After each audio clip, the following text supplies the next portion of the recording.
இந்த கோட்டைக்குள் நான் முன்னம் ஒரு காலம் சென்றிருந்தேன். ஆனால் அப்பொழுது நான் எந்த காணொளியும் எடுக்கவில்லை.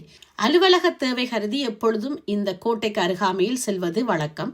ஆனால் காணொளி எடுக்க வேண்டும் என்று எண்ணும் எண்ணத்தை நான் எப்பொழுதும் மனதில் கொள்வதில்லை.